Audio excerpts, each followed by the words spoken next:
So what is the unconscious mind? We've spoken about the conscious mind, but today I'll be teaching you about the unconscious mind. So the unconscious mind is a large reservoir of feelings, memories, thoughts, and urges that are all outside our conscious mind and awareness. Most of the information in the unconscious mind is unacceptable or unpleasant, like having feelings of pain or anxiety or conflict. Freud thought that our unconscious mind influences our behaviors and experiences. Even though we are unaware of what is going on, it's a hidden influence. Our conscious mind is a part of our mind that has awareness of things around us and within us at any given moment in time. This is your short-term memory, which can hold thoughts for minutes to hours. You use this part of the brain when you hold a telephone number in memory long enough to make that call. The rest is your unconscious or subconscious mind. The conscious mind can be compared to the tip of an iceberg, and the unconscious mind to the 9/10ths of the iceberg, which is underwater. Freud, the Australian academic who came up with the idea of psychoanalysis. His idea about the unconscious, a short shadowy basement of the mind which is inaccessible to rational thoughts, but which still influences people's behaviors. This development has been helped by many experiments of the effects of the subconscious, and especially by real-time brain scanning technology that allows researchers to examine what is going on in their subject's head. It is the unconscious mind that stitches together data on color, shape, movement, and perspective to create the sight enjoyed by the conscious part of the mind. Experiments on people with certain specific forms of brain damage which remove the ability to perform some of these tasks can show something about what is going on underneath. People with blind sight can respond to some visual stimuli even when they're not conscious of being able to see. So when someone with blind sight is asked to walk down an obstacle course, they will dodge and weave and arrive at their destination unharmed because some leftover data is still making its way into their brain, at a level that is beneath the notice of their conscious minds. By getting your unconscious mind on board, working with you instead of against you, you'll be able to achieve much more in life, like setting and achieving goals effortlessly.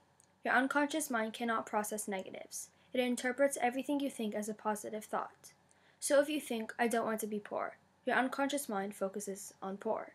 And because it doesn't do negatives, the thought becomes, I want to be poor.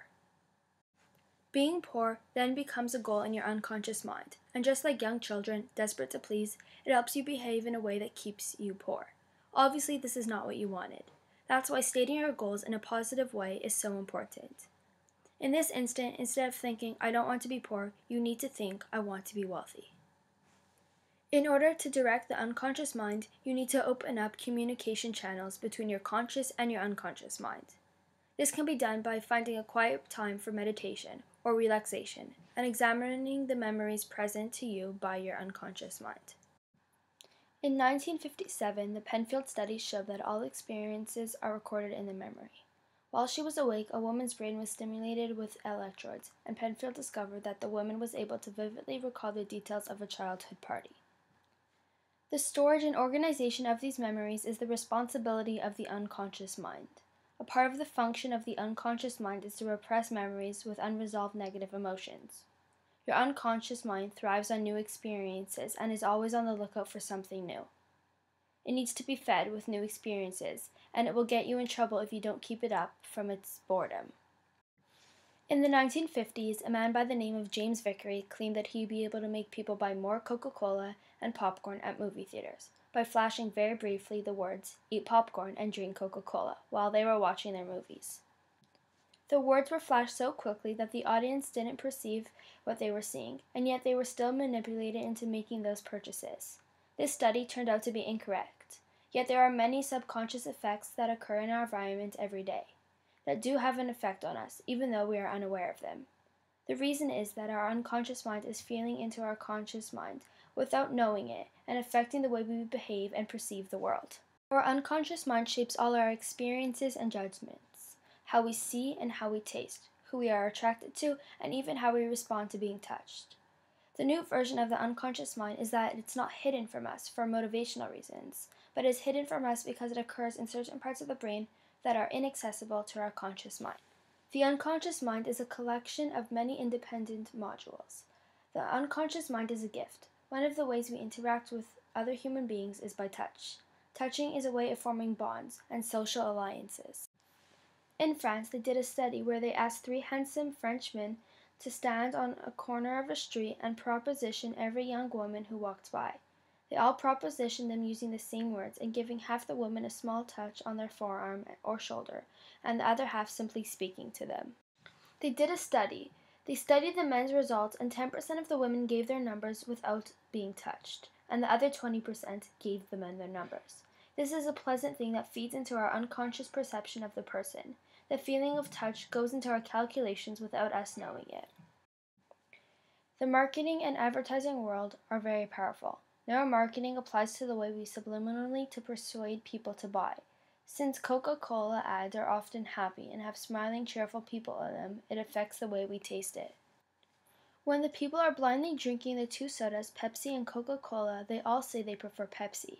Yet when they are asked which one they preferred, they say Coca-Cola. Our unconscious minds are performed by the sum total of our experiences. We have emotions to attract or not attract us from the things we should be doing.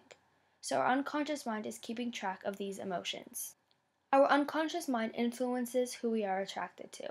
Facial appearances, body language, and facial expressions help us understand their emotions, whether they're attracted to us or angry or happy with us. We analyze their voices unconsciously when we talk to someone. Our unconscious mind gives us extra courage to explore the outer world.